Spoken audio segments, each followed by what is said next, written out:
మంచినీటి సమస్య, రహదారుల యొక్క సమస్యను కూడా తప్పనిసరిగా పరిష్కరిస్తామని చెప్పని మీకు మనవి చేస్తూ, ముందుగా మన యువ కెరటం శ్రీ పవన్ కళ్యాణ్ గారు మాట్లాడతారు. అందరు దయచేసి వినండి.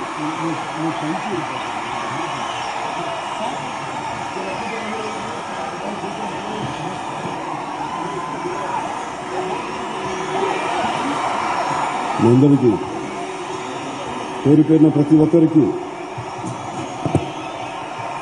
నా హృదయపూర్వక నమస్కారం.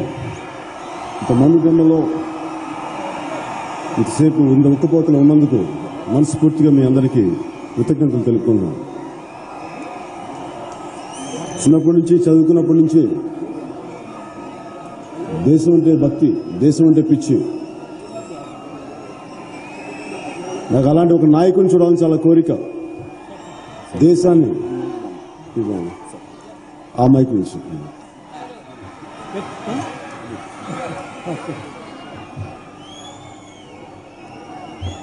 దేశం నుంచి, దేశం కోసం అందరినీ మమేకం చేయగలిగే ఒక నాయకుడి కోసం ఎదురు చూశాను. సర్దార్ వల్లభాయ్ పటేల్ తర్వాత దేశానందరినీ, దేశమంతటినీ, ప్రతి ఒక్కరిని ఏకం చేయగలిగే ఒకే ఒక నాయకుడు శ్రీ నరేంద్ర మోడీ. అలాంటి నాయకులు మన బలమైన దేశానికి కావాలని అనిపించింది. ఇలాంటి సందర్భంలో గత కొద్ది సంవత్సరాలుగా తెలుసు, రాష్ట్రం రెండు రకాలుగా విడిపోయి, ఒకవైపు కేసీఆర్ సీమాంధ్ర ప్రాంత ప్రజల్ని, వాళ్ళు చేసిన తప్పులేదు, గోదావరి జిల్లాలో ఉండేవాళ్ళు గోదావరి జిల్లాలో ఉన్నారు, కరీంనగర్ జిల్లాలో ఉండేవాళ్ళు కరీంనగర్లోనే ఉన్నారు. కానీ ఇక్కడ ప్రాంత ప్రజలే వెళ్లి ఆస్తులు దోచుకున్నట్టుగా పదే పదే భ్రాంతి కలగజేసి ఇవన్నీ చెడగొట్టడం వల్ల ఇదంతా చేసింది ప్రజలకు సంబంధం ఏముంది? కొన్ని దశాబ్దాలుగా కొంతమంది నాయకులు పాలించారు. సీమాంధ్ర ప్రాంతం నుంచి పాలించారు, తెలంగాణ నాయకులు పాలించారు, ఆంధ్ర ప్రాంత నాయకులు పాలించారు. కానీ దీంట్లో ప్రజలకు సంబంధం ఏముంది? కానీ వాళ్ళందరినీ వదిలేసి కేసీఆర్ పదే పదే పదే పదే సీమాంధ్ర ప్రాంత ప్రజలను తిడుతూ ఉంటే చాలా బాధ కలిగేది. నోరు విప్పలేక కాదు, తెగింపు లేక కాదు, ధైర్యం లేక కాదు, పౌరుషం లేక కాదు, కానీ దేశ సమగ్రత, దేశభక్తి, తెలంగాణ అంటే ఇష్టం, తెలంగాణ తెలుగు ప్రజలంటే ప్రేమ, సీమాంధ్ర తెలుగు ప్రజలంటే ప్రేమ, ఇవి నన్ను ఆపేసినాయి. కేసీఆర్ గొంతు కాదు, కేసీఆర్ నాలుక, ఆ విషపు నాలుక అంతకంటే కాదు. ఇలాంటి నేను చూస్తూ ఉంటే చాలా విసుగొచ్చింది. కనీసం రాష్ట్రం వచ్చిన విధానం నాకు చాలా బాధ కలిగించింది. ఈ రోజున తెలుగుదేశం పార్టీ నాకు సంబంధం లేదు, వాళ్ళు నా బంధువులు కాదు, వాళ్ళు నా మిత్రులు కాదు. కానీ తెలుగు ప్రజలకి, తెలుగుదేశం ఎంపీలని, సీమాంధ్ర ఎంపీలని అందరినీ మూకుమ్మడిగా అటు బీహార్ ఎంపీలు, మిగతా ఎంపీలు దాడి చేస్తుంటే ఆ దాడి పార్లమెంట్లో చూసిన చాలా బాధ కలిగించింది. ఒక సాక్షాత్తు పార్లమెంటే, మనం దైవంగా పూజ చేసే పార్లమెంటే ఇలాంటి దుస్థితికి దారుణం జరిగితే ఇంక మామూలు మన సామాన్యులకు ఇంకేముంటుంది? ఎలాంటి పాలసీలు చేస్తారు, ఎలాంటి గౌరవం తెస్తారు దేశానికనే బాధ కలిగి, విసుగొచ్చి, నైరాశ్యం వచ్చి, తిరుగుబాటు వచ్చి, లోపల నుంచి ఆవేశం వచ్చి నిలదీయాలి నిలదీయాలి నిలదీయాలి ఒక్కొక్కరిని ఒక్కొక్కరిని ఒక్కొక్కరిని చెప్పి జనసేన పెట్టాను. ఎన్నికల్లో పోటీ చేయలేక కాదు, దమ్ము లేక కాదు, తెలివితేటలేక కాదు, కానీ ఓట్లు చీల్చడం ఇష్టం లేక. 2014 ఎలక్షన్లు చాలా బాధ్యత కూడిన ఎలక్షన్స్. వీటిని నేను పాడు చేయడం నాకు ఇష్టం లేదు. ఎందుకంటే చాలా సుస్థిరమైన ప్రభుత్వం కావాలి. అందుకని నేను ఈ ఎన్నికలు పోటీ చేయడానికి నిర్ణయించుకోలేదు, మద్దతు ఇవ్వడానికి నిర్ణయించుకున్నాను. అది కూడా మీరు నాకు మద్దతు ఇస్తారన్న ఒకే ఒక్క గుడ్డి నమ్మకంతో మీరు నన్ను దాటి కాదనరు. ఎందుకంటే నేను ఎప్పుడు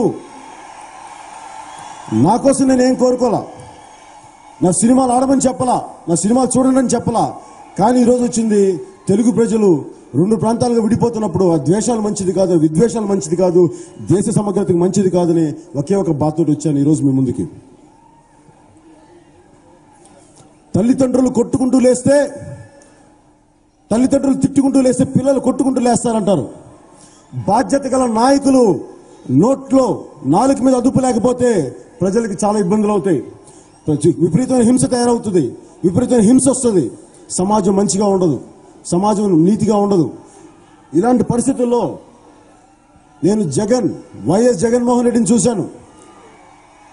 వైఎస్ జగన్మోహన్ రెడ్డిని చూస్తే మేబీ అతను ఏమైనా కాపాడుతాడేమోలే, రాష్ట్రాన్ని బాగా అందరినీ ఆకట్టుకుంటాడేమోలే, అంటే ఒకసారి అన్నప్రాసన ఆవకాయ అన్నట్టుగా ఆయనకి వెంటనే ముఖ్యమంత్రి పదవి కావాలి. ఆ ముఖ్యమంత్రి పదవి కావాలన్న ఒక్క ఆకాంక్షే, ఒక కాంక్ష, అది ఈ రోజున రాష్ట్రాన్ని రెండుగా చీల్చేసింది. ఇంతమంది కోట్లాది మంది తెలంగాణ ప్రజల్ని, కోట్లాది మంది సీమాంధ్ర ప్రాంత ప్రజల్ని బాధ పెట్టింది. అందుకే నాకు విసుగొచ్చింది. జగన్కి ఓదార్పు యాత్రలు చేయడం తప్ప సీమాంధ్ర ప్రాంత ప్రజల ఆత్మగౌరవాన్ని ఎలా కాపాడాలో తెలియదు. ఏ రోజున సరే వైఎస్ జగన్మోహన్ రెడ్డి ఓదార్పు ఓదార్పు ఓదార్పు అని ఓదార్చడమే కానీ సీమాంధ్ర ప్రాంత ప్రజల ఆత్మగౌరవాన్ని కాపాడాలన్న హృదయం లేదు వైఎస్ జగన్కి. కేసీఆర్ ఒకటే పనిగా తిడుతుంటే నేను ఇందాక అడిగాను, మదనపల్లిలో, కడపలో అడిగా, ఏమైంది మీ సీమాంధ్ర పౌరుషం? కేసీఆర్కి బదులు ఇవ్వలేవా? ఏమైంది మీ పౌరుషం? వాళ్ళకి దమ్ము లేదు, ధైర్యం లేదు. దమ్ము ధైర్యం లేనోళ్ళు కేసీఆర్ మాట్లాడుతుంటే అలా కూర్చొని చూస్తారండి. 4 సంవత్సరాలైంది పార్టీ పెట్టి, దమ్ము లేదా మీకు? ధైర్యం లేదా? ఎందుకు అంటే వాళ్ళిద్దరూ ఒకటే. 2 రాష్ట్రాలు విడిపోతే మళ్ళీ విడివిడిగా దోచుకోవచ్చు, మళ్ళీ విడివిడిగా కలిపి అక్కడ దోచుకోవచ్చు, వాళ్ళు కలిపి ఇక్కడ దోచుకోవచ్చు. ఈ పద్ధతుల్లో వాళ్ళు కేసీఆర్ని ఏ ఒక్క మాట అనరు. అది నాకు తెలుసు. విసుగు, కోపం, ఆ విసుగుతోటి వీళ్ళెవ్వరు దమ్ము లేదు. ఏ తెలుగు ప్రజలను విడదీయాలనుకుంటున్నారో, జాతి సమైక్యతను కాపాడే ఒక నరేంద్ర మోడీ లాంటి నాయకుడు దేశంలో ఉన్నప్పుడు, అలాగే అభివృద్ధి అనేది చేయగలిగే అనుభవం ఉన్న ఒక నాయకుడు శ్రీ చంద్రబాబు నాయుడు గారు ఉన్నప్పుడు మనస్ఫూర్తిగా, చంద్రబాబు నాయుడు గారు నాకు బంధువు కాదు, నాకు మిత్రుడు కాదు, నాకు ఆయన ఏమి కాదు, కాకపోతే ఈ దేశాన్ని, మన రాష్ట్రాన్ని సరైన వ్యక్తులకి ఇస్తే మనందరికీ మంచిది, మీ అందరికీ మంచిది.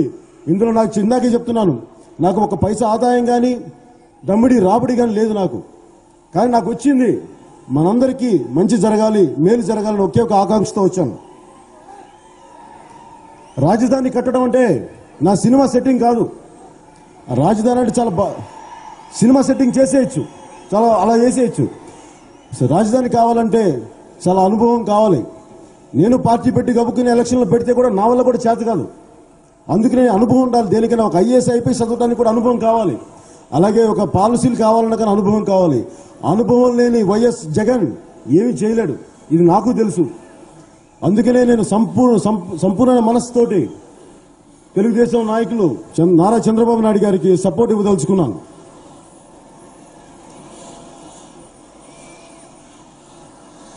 జగన్ మాట్లాడితే చంద్రబాబు నాయుడు గారిని విమర్శిస్తూ ఉంటాడు, కానీ అటు కేసీఆర్ని ఒక మాట అనడు. మరి కేసీఆర్ అంటే భయమో, లేదంటే వాళ్ళ దోపిడీలో మీరు భాగస్వాములో, అది వాళ్ళే చెప్పాలి మనకి. ఈ రెండిట్లో ఏదో ఒకటే, అంతేగాని ఇంక వేరే మూడోది లేదు. జగన్ వీళ్ళందరినీ విమర్శిస్తుంటే అవినీతి గురించి, జగన్ తన కంట్లో దూలం పెట్టుకొని ఎదుటి వాళ్ళ కంట్లో నలుసులు ఎదుగుతున్నాడు జగన్. అది జగన్ చేసేది. నిజంగా ఎలాంటి పరిస్థితులు ఉన్నాయంటే, ఈ మధ్యన కొన్ని దళిత కుటుంబాలు కొన్ని తరాలుగా అటు శంకర్పల్లిలో ఉన్నప్పుడు వాళ్ళు చచ్చిపోతే వాళ్ళ కుటుంబ పెద్ద ఒక మతాచారం ప్రకారం వాళ్ళు పూడ్చిపెట్టాలి. పూడ్చిపెట్టడానికి అక్కడ టీఆర్ఎస్ నాయకులు వాళ్ళకి స్థలం ఇవ్వాలా, మేము ఇవ్వకూడదు అంటారు. అప్పుడు నా తెలంగాణ మిత్రులు నా దగ్గర తీసుకొచ్చారు. వాళ్ళు ఇలా అంటున్నారు, ఏం చేద్దామంటే నేను వాళ్ళందరితో మాట్లాడాను. వాళ్ళు ఇప్పించండి అంటే వాళ్ళు మాట్లాడితే అప్పుడు తెలంగాణ టీఆర్ఎస్ నాయకులు చెప్పేసి మీరు ఇలా చేస్తే కుదరదు, ఎవరు భారతదేశంలో ఎవరు ఎక్కడైనా ఉండాలి, ఎక్కడైనా ఉండొచ్చు అని ఒక నా తెలంగాణ మిత్రుల సహకారంతో సాయంతో వాళ్ళని ఖననం చేయడం జరిగింది. ఇలాంటి సగటు ఒక ఇన్సిడెంట్, చిన్న ఉదాహరణకి ఇది. ఇలాంటి ఎన్నో కోకొల్లలో జగన్కి ఇవన్నీ తెలీదా? సీమాంధ్రులు ఎంత బాధలు పడుతున్నారో తెలీదా? ప్రతిసారి అరే ఆంధ్రోడా ఆంధ్రోడా ఆంధ్రోడా అంటే ఎంత గాయంగా ఉంటుంది గుండె, ఎంత పచ్చిగా ఉంటుంది గుండె. జగన్కి పౌరుషం రాదా? జగన్కి ధైర్యం లేదా? అది నాకు బాధ కలిగింది. ఇలాంటి నాయకుల చేతిలో సీమాంధ్రగాన్ని పెడితే సీమాంధ్ర ఆత్మగౌరవాన్ని కాపాడలేని నాయకులు సీమాంధ్రకు ముఖ్యమంత్రులు కాలేరు. అలాంటి వాళ్ళు ఏ స్థాయికి వెళ్ళినా సరే నేను మీ అందరి తరపున చెప్తున్నాను, నేను మీ అందరికీ గుండెలు విప్పి చెప్తున్నాను. అటు కేసీఆర్ కానీ తెలంగాణలో, ఇటు సీమాంధ్రలో వైఎస్ జగన్ కానీ, వీళ్ళిద్దరి దాష్టీకాన్ని నేను ఎదుర్కోవడానికి ఏ మాత్రం వెనకాడు. వీళ్ళని చీల్చి చెండాడడానికి, వీళ్ళ అవినీతిని నేను ఏ మాత్రం వెనకాడను. తెలుగు ప్రజల సమైక్యత కోరుకుంటూ, భారతదేశ సమగ్రత కోరుకుంటూ నేను నా 2014 ఎన్నికల్లో నా సంపూర్ణమైన మద్దతు సర్దార్ వల్లభాయ్ పటేల్ తర్వాత కశ్మీర్ నుంచి కన్యాకుమారి వరకు మనందరినీ ఒకటే బాటను పట్టగలిగి మన గుండెలందరినీ కదిలించిన ఏకైక నాయకుడు శ్రీ నరేంద్ర మోడీ గారు. వారిని ప్రధానమంత్రిగా చూడాలి మనందరం. ఈ దేశానికి సుభిక్షం, మన రాష్ట్రానికి సుభిక్షం, మన తెలుగు రాష్ట్రాలకు సుభిక్షం. అలాగే చంద్రబాబు నాయుడు గారిని సీమాంధ్ర ముఖ్యమంత్రిగా ఉంటే ఒక కొత్త రాజధాని కానీ అభివృద్ధి కానీ ఆయన చేతిలో ఉంటుందని మనస్ఫూర్తిగా నేను కోరుకుంటూ, వాళ్ళ ప్రధానమంత్రిగా నరేంద్ర మోడీ గారికి, సీమాంధ్ర ముఖ్యమంత్రిగా శ్రీ నారా చంద్రబాబు నాయుడు గారికి మనస్ఫూర్తిగా మీరు విజయం పొందాలని ఆశిస్తూ, ఒకే ఒక కూటమిది భారతీయ జనతా పార్టీ, తెలుగుదేశం, మీ అందరి మద్దతుతో ఉన్న జనసేన. ఒకటే మంత్రం, అభివృద్ధి. ఒకటే వ్యక్తి, దేశాన్ని మొత్తం కదిపిన వ్యక్తి, దేశాన్ని మొత్తం